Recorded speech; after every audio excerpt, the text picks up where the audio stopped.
Hello everyone, welcome to online study point. Polity में हम supreme court कर चुके हैं और आज हम हाई कोर्ट के बारे में बात करने वाले हैं। और मैंने देखा कि सुप्रीम कोर्ट आप में से बहुत ही कम लोगों ने देखा। ऐसा क्यों भाई? ये टॉपिक हमें नहीं शुरू करना चाहिए था क्या?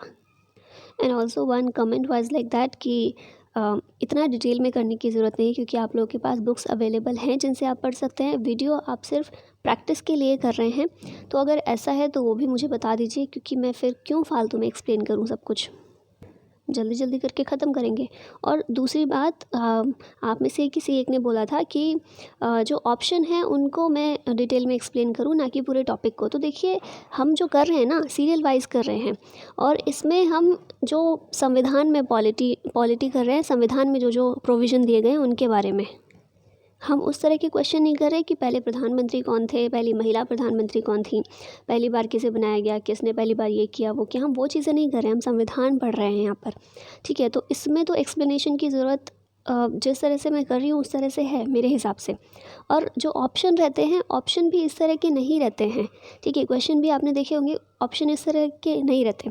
अब जैसे कि क्वेश्चन है कि राष्ट्रपति की एज क्या होनी चाहिए, तो उसमें 25, 30, 35, 40 ये ऑप्शन है। तो अब इनमें मैं क्या एक्सप्लेन करूं? हम टॉपिक वाइज कर रहे हैं, एक टॉपिक को क्लियर करने के लिए। तो या तो आप तरीका नहीं समझ पा रहे हैं कि मैं जिस तरह से करवा रही हूँ वह तरीका कौन सा है, और या फिर आप अपने जो आपका ओपिनियन है उसको ठीक से नहीं रख पा रहे हैं। तो आपका जो भी ओपिनियन है उसको ठीक तरह से रखिए, जो मैं भी समझ पाऊँ उसको। और डेफ़िनेटली हम जो कर रहे हैं, अगर आपके लिए ये कहीं से भी बेनिफिशियल नहीं है तो बताइए, क्योंकि आप ही के लिए वीडियोस बन रही हैं। अगर आपके लिए फ़ायदेमंद नहीं है तो कुछ फ़ायदा ही नहीं है इनका, तो इसलिए बताइए जो भी हो। तो आज हम उसी पैटर्न से करने वाले हैं जैसे हम करते आ रहे हैं। आप फिर बताइएगा जो भी आपका ओपिनियन हो, तो आगे देखेंगे, आगे की वीडियोज़ में उन्हें फॉलो करेंगे, क्योंकि मैं चाहती हूँ आपका भी इक्वल पार्टिसिपेशन हो। तो चलिए अब शुरुआत करते हैं। हमारा पहला प्रश्न है, राज्य न्यायपालिका का शीर्ष कौन होता है? तो हमने बात की थी सर्वोच्च न्यायालय की, ठीक है। तो ये पूरे देश में शीर्ष पर होता है, लेकिन राज्य न्यायपालिका में शीर्ष पर होता है उच्च न्यायालय। और साथ ही जब हम क्योंकि हमने सर्वोच्च न्यायालय में बात की थी कि एकल न्याय व्यवस्था है हमारे यहाँ पर, तो एकल न्याय व्यवस्था में सबसे पहले आता है सुप्रीम कोर्ट, सर्वोच्च न्यायालय, और उसके बाद आते हैं हाई कोर्ट। ठीक है, सुप्रीम कोर्ट के अंडर ही होते हैं हाई कोर्ट, लेकिन राज्य न्यायपालिका में शीर्ष स्थान पर होते हैं। फिर नेक्स्ट क्वेश्चन है, किसके अंतर्गत कोलकाता, चेन्नई और मुंबई के उच्च न्यायालय स्थापित किए गए थे? तो भारत में जो सबसे पहले उच्च न्यायालय स्थापित किए गए थे वो भारतीय उच्च न्यायालय अधिनियम 1861 के तहत स्थापना की गई थी, और 3 उच्च न्यायालय स्थापित किए गए थे, कोलकाता, चेन्नई और मुंबई। ये याद रखने वाली चीज़ है, समझाने का कुछ नहीं है इसमें। नेक्स्ट क्वेश्चन है, संविधान के किस अनुच्छेद के अनुसार प्रत्येक राज्य के लिए एक उच्च न्यायालय होगा? कौन सा अनुच्छेद कहता है कि हर एक राज्य के लिए एक उच्च न्यायालय होगा? तो ये है अनुच्छेद 214, 214। उच्च न्यायालयों के न्यायाधीशों की योग्यताओं का उल्लेख संविधान के किस अनुच्छेद में है? जो उच्च न्यायालय के न्यायाधीश होंगे उनकी योग्यताएं कौन से अनुच्छेद में बताई गई हैं? तो यह है अनुच्छेद 217 का क्लॉज 2। नेक्स्ट क्वेश्चन, संविधान के किस अनुच्छेद के अनुसार संसद कानून द्वारा किसी राज्य के उच्च न्यायालय के अधिकार क्षेत्र में न्यायिक कार्यों के लिए केंद्र शासित प्रदेश को सम्मिलित कर सकती है या उसको अधिकार क्षेत्र से बाहर निकाल सकती है? मतलब क्या है कि कौन सा अनुच्छेद ये कहता है कि कोई राज्य का उच्च न्यायालय है, उसी के अंदर केंद्र शासित प्रदेश का कार्यभार भी उसको सौंपा जा सकता है। क्योंकि हमारे यहाँ जो यूटीज़ हैं, यूनियन टेरिटरीज़, केंद्र शासित प्रदेश हैं, इनमें से सिर्फ दिल्ली ही एक ऐसा है जिसके पास इसका अपना उच्च न्यायालय है। इसके अलावा हमारे पास जितने भी 7 बचे हुए यूनियन टेरिटरीज़ हैं, उनका अपना उच्च न्यायालय नहीं है। तो उनका जो न्यायिक कार्य चलता है वो कहाँ चलता है? तो किसी न किसी राज्य के अंडर में वो काम सौंपा गया है। ठीक है, किसी न किसी राज्य के उच्च न्यायालय के ऊपर उनका कार्यभार सौंपा गया है। तो ये जो कहा गया है, संविधान के किस अनुच्छेद में कहा गया है कि किसी भी राज्य के ऊपर किसी भी केंद्र शासित प्रदेश का कार्यभार सौंपा जा सकता है? तो अनुच्छेद 230 ये इस बारे में बात करता है। देखिए, मोटा मोटा एक चीज़ याद रखिएगा, 214 से लेकर 231 ये जो आर्टिकल्स हैं ये बात करते हैं हाई कोर्ट की। ठीक है, और पार्ट 6 के अंदर आता है। हमने सुप्रीम कोर्ट देखा था, पार्ट 5 में था वो, और ये है पार्ट 6 के अंतर्गत 214 से 231। ठीक है, और 230 जो है इनमें से ये बात करता है कि कोई भी राज्य के उच्च न्यायालय के अधिकार क्षेत्र में केंद्र शासित प्रदेश को भी सम्मिलित किया जा सकता है। उच्च न्यायालय का रिट क्षेत्राधिकार कौन से अनुच्छेद के अंतर्गत आता है? तो आई होप आप सभी को याद होगा अच्छे से। ये है अनुच्छेद 226। सुप्रीम कोर्ट की बात करते हैं तो 32 होता है वो, और उच्च न्यायालय का होता है 226। और एक चीज़ और मैंने लास्ट वीडियो में ही बताई थी कि जो सुप्रीम कोर्ट जो रिट जारी करता है वो सिर्फ फंडामेंटल राइट्स को लेकर जारी करता है, ठीक है, हमारे मौलिक अधिकारों को लेकर जारी करता है। लेकिन जो उच्च न्यायालय का रिट क्षेत्राधिकार है वो थोड़ा सा विस्तृत है, थोड़ा सा ज़्यादा है। फंडामेंटल राइट्स के साथ कुछ अदर्स क्षेत्रों में भी रिट जारी कर सकता है, ठीक है। उच्च न्यायालय फंडामेंटल राइट को लेकर तो रिट जारी करता है, साथ में कुछ अन्य क्षेत्रों को लेकर भी रिट जारी कर सकता है। भारत में वर्तमान समय में कितने उच्च न्यायालय हैं? तो वर्तमान में हमारे पास कुल 25 उच्च न्यायालय हैं, और 25 में सबसे रीसेंट वाला, सबसे नया कौन सा है, तो वो तेलंगाना का उच्च न्यायालय है। 2014 में तेलंगाना आंध्र प्रदेश से अलग करके एक नया राज्य बनाया गया था, और फिर आगे चलकर तेलंगाना के लिए अलग उच्च न्यायालय की व्यवस्था भी की गई, ठीक है। तो ये 25, इस तरह से 25 हो गए हमारे पास कुल उच्च न्यायालय, और इनमें से 4 ऐसे उच्च न्यायालय हैं जो साझा न्यायालय हैं, ठीक है, साझा उच्च न्यायालय हैं, मतलब एक से अधिक राज्यों का कार्यभार 4 उच्च न्यायालयों के ऊपर है। अब ये कौन कौन से हैं ये आप लोग सर्च कीजिए और बताइए। नेक्स्ट क्वेश्चन है, उच्च न्यायालय के मुख्य न्यायाधीश की नियुक्ति कौन करता है? तो ये राष्ट्रपति करते हैं, और न सिर्फ मुख्य न्यायाधीश की बल्कि मुख्य न्यायाधीश के अलावा जो उच्च न्यायालय में अन्य न्यायाधीश होते हैं उनकी नियुक्ति भी राष्ट्रपति ही करते हैं। अभी यहाँ पूछा गया है कि नियुक्ति के लिए राष्ट्रपति किससे परामर्श करते हैं? तो उपरोक्त सभी सर्वोच्च न्यायालय के मुख्य न्यायाधीश, संबंधित राज्य के राज्यपाल और संबंधित राज्य के उच्च न्यायालय के मुख्य न्यायाधीश, इन तीनों का ही परामर्श लेते हैं राष्ट्रपति, और उसके बाद न्यायाधीशों की नियुक्ति करते हैं। इसे क्या कहा जाता है? कोलेजियम सिस्टम, कोलेजियम प्रणाली, ठीक है, कोलेजियम प्रणाली के हिसाब से किया जाता है। बीच में 2015 में NJAC, national judicial appointment commission का भी गठन किया गया था। हमने सुप्रीम कोर्ट में इनको देखा था अच्छे से कि क्या है ये। तो NJAC का गठन न सिर्फ सुप्रीम कोर्ट के लिए बल्कि हाई कोर्ट्स के जजेस के लिए भी किया गया था, उनकी नियुक्ति के लिए भी, लेकिन फिर इसको हटा दिया गया। हमने पूरी स्टोरी देखी थी, अगर आपने नहीं देखी है तो जाकर उस वीडियो को पहले देखिए, उसके बाद यहाँ आइएगा। तो नेक्स्ट क्वेश्चन है, उच्च न्यायालयों के न्यायाधीशों को किसके समक्ष शपथ लेना पड़ता है? तो नियुक्ति तो करते हैं राष्ट्रपति, ठीक है, प्रेसिडेंट के द्वारा उच्च न्यायालय के न्यायाधीश नियुक्त किए जाते हैं, लेकिन शपथ ही लेते हैं राज्यपाल के सम्मुख, ठीक है, राज्यपाल इन्हें शपथ दिलाते हैं। उच्च न्यायालय के न्यायाधीशों के रिटायरमेंट की अधिकतम आयु सीमा कितनी है? सुप्रीम कोर्ट में कितनी थी? 65, ठीक है, लेकिन उच्च न्यायालय यहाँ की होती है 62, और ऐसी समय समय पर मांग उठती रहती है कि अब एज बढ़ा देनी चाहिए।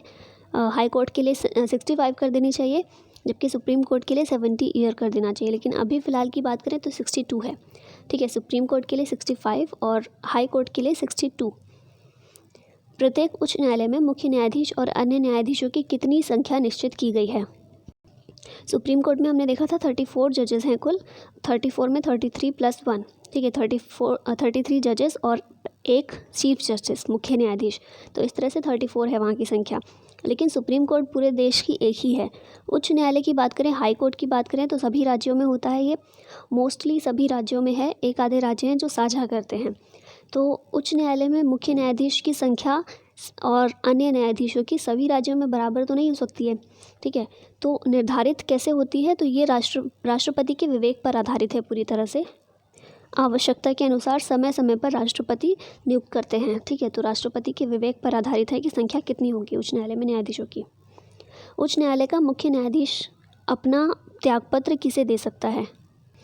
तो जिनके द्वारा नियुक्ति होती है उन्हें ही अपना त्यागपत्र देते हैं, ये राष्ट्रपति, ठीक है, राष्ट्रपति को अपना त्यागपत्र देते हैं, और जो शपथ है वो राज्यपाल दिलाते हैं, बस इतना फ़र्क याद रखिएगा।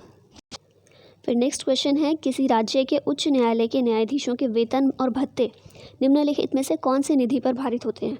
अब यहाँ पर ध्यान से देखिएगा, जब हम सुप्रीम कोर्ट के न्यायाधीशों के वेतन और भत्ते की बात करते हैं तो संचित निधि से दिया जाता है, वेतन, भत्ते और पेंशन भी, ठीक है, सैलरी, अलायंस और पेंशन, ये तीनों चीज़ें भारत की संचित निधि से दिए जाते हैं सुप्रीम कोर्ट के लिए।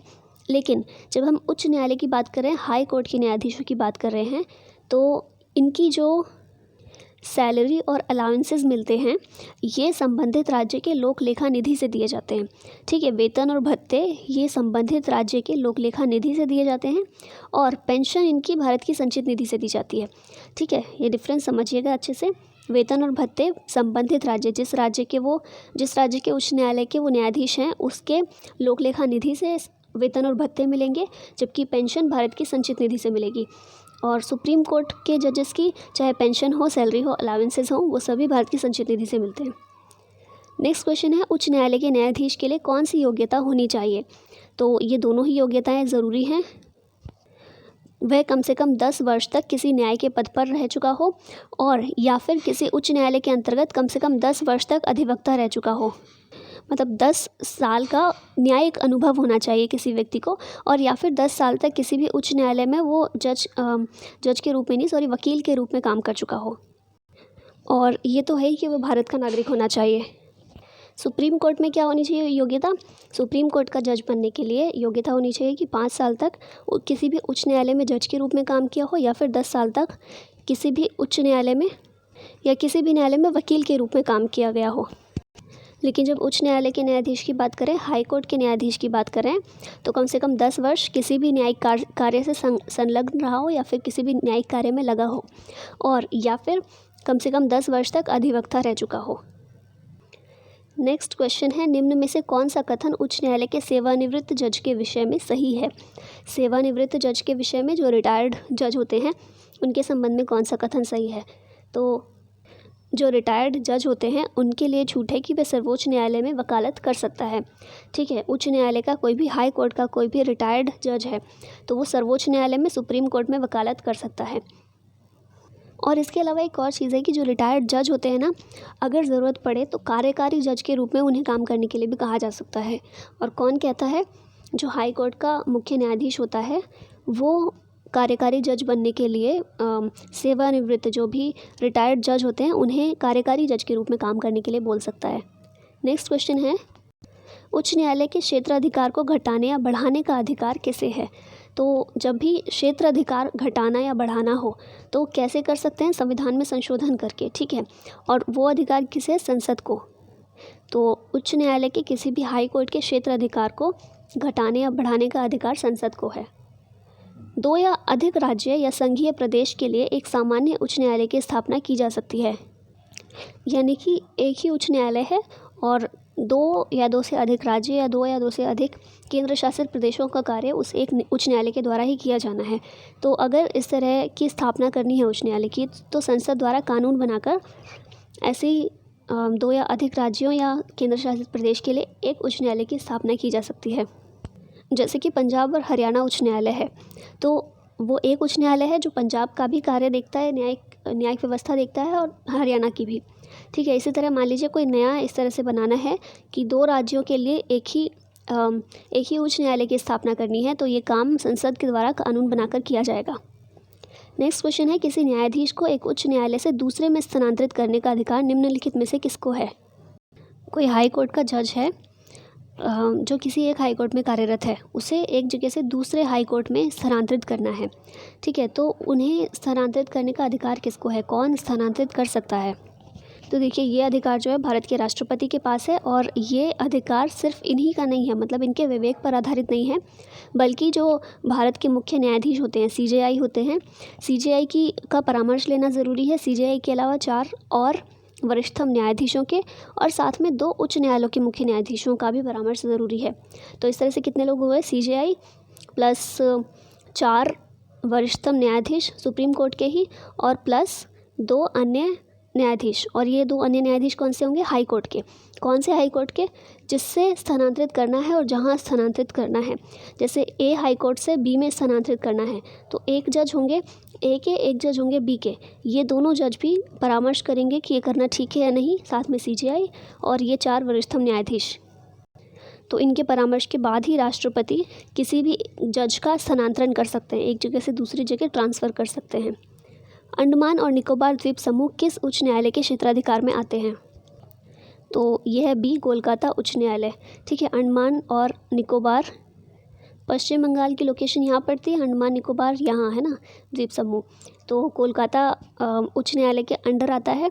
इसके साथ ही आपको ये बताना है कि हमारे जितने भी यूनियन टेरिटरीज़ हैं, संघ शासित प्रदेश हैं, उनका क्षेत्राधिकार कौन कौन से उच्च न्यायालय के अंडर आता है, ये बताइए। और साथ में एक क्वेश्चन और कि आप जिस राज्य से बिलोंग करते हैं वो कौन सा उच्च न्यायालय है, मतलब उस राज्य का उच्च न्यायालय कौन सा है।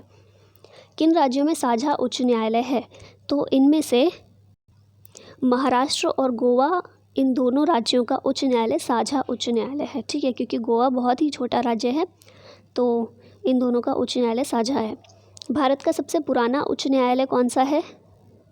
सबसे पुराना उच्च न्यायालय है कोलकाता उच्च न्यायालय। 1862 में इसकी स्थापना की गई थी, 1 जुलाई 1862 में। और वैसे तो कोलकाता, मद्रास और मुंबई, इन तीनों की स्थापना साथ में की गई थी, लेकिन इनमें भी सबसे पुराना कोलकाता उच्च न्यायालय को माना जाता है। उच्च न्यायालय अधिनियम 1861 के अंतर्गत इनकी स्थापना की गई थी 1862 में। भारत के किस न्यायालय में न्यायाधीशों की संख्या सबसे अधिक है, तो सबसे अधिक न्यायालय हैं, सबसे अधिक न्यायाधीश हैं इलाहाबाद उच्च न्यायालय में। नेक्स्ट क्वेश्चन है कि सबसे कम कौन से उच्च न्यायालय में न्यायाधीशों की संख्या है, तो यह है सिक्किम उच्च न्यायालय। संख्या कितनी कितनी है सर्च करके बताइए। भारत में चलित न्यायालय या फिर मोबाइल कोर्ट किनका मानसपुंज, मानसपुंज मतलब आइडिया, जो मोबाइल कोर्ट है वो किनका आइडिया है, तो डॉक्टर APJ अब्दुल कलाम, इन्हीं का आइडिया था कि मोबाइल कोर्ट की स्थापना की जाए भारत में। तो हमारे आज के क्वेश्चंस तो यहीं ख़त्म होते हैं। एक आधी चीज़ें और जो मैं ऐसी बता देती हूँ आपको कि हटाने की जो विधि है, एक तो ये है कि अगर त्यागपत्र देना है तो राष्ट्रपति को देंगे, लेकिन अगर हटाना है तो संसद में, जैसे सुप्रीम कोर्ट के जजेस को था ना, अगर हाई कोर्ट के जजेस को भी हटाना है तो सेम वही प्रोविज़न है, संसद में इस तरह का प्रस्ताव लाना पड़ेगा और फिर 2/3 बहुमत से दोनों ही सदन में उसे पास करना होगा, और तब जाके किसी भी हाई कोर्ट के न्यायाधीश को हटाया जा सकता है। ठीक है, और हटाने का प्रस्ताव भी लाना है ना, तो लोकसभा में 100 सदस्य इसके लिए राज़ी होने चाहिए, 100 सदस्य मिलकर ये प्रस्ताव लेकर आएँ, और राज्यसभा में 50 सदस्यों की सहमति होनी चाहिए, तब इस तरह का प्रस्ताव लाया जाएगा। सेम ऐसे ही सुप्रीम कोर्ट में भी था। और अब तक ऐसा है कि हाई कोर्ट के किसी भी न्यायाधीश पर, किसी भी जज पर अभी तक महाभियोग नहीं लाया गया है। ठीक है, ये प्रोविज़न है जो संविधान में, लेकिन अभी तक नहीं लाया गया। इसके अलावा कार्यकारी मुख्य न्यायाधीश की व्यवस्था है। अगर जो हाई कोर्ट है उसके मुख्य न्यायाधीश का पद खाली हो या अस्थायी रूप से अनुपस्थित हो, तो कार्यकारी मुख्य न्यायाधीश को भी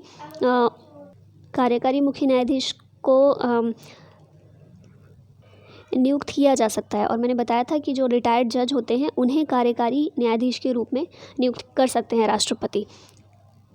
और इसके अलावा शक्तियाँ हम देखें तो सुप्रीम कोर्ट से थोड़ी कम शक्तियाँ हैं, लेकिन सबॉर्डिनेट कोर्ट से ज़्यादा हैं शक्तियाँ। हमारे फंडामेंटल राइट्स का भी रक्षक है उच्च न्यायालय, हाई कोर्ट, और साथ में अपीलीय क्षेत्राधिकार भी है हाई कोर्ट के पास। अगर जिला न्यायालय जो है, ग्राम अदालत, जिला न्यायालय या जो भी सबॉर्डिनेट कोर्ट्स के अंदर आ जाते हैं, अगर वहाँ पर हम किसी फैसले से संतुष्ट नहीं हैं तो हम अपील के लिए, हमारे पास हाई कोर्ट मौजूद होता है, तो हाई कोर्ट में हम अपील करने जा सकते हैं।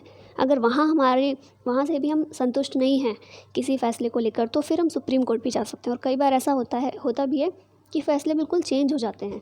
ठीक है, सबॉर्डिनेट कोर्ट्स में फ़ैसला कुछ और है, हाई कोर्ट में बिल्कुल उसके उलट हो गया, और फिर सुप्रीम कोर्ट में गए तो फिर बिल्कुल उसके उल्टा हो गया।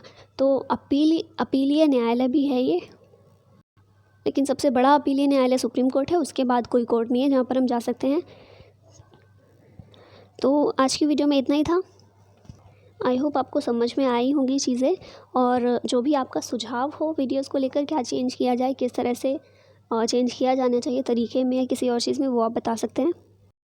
और वीडियो पसंद आए तो लाइक एंड शेयर भी ज़रूर कीजिएगा। Thank you so much for watching this. जय हिंद।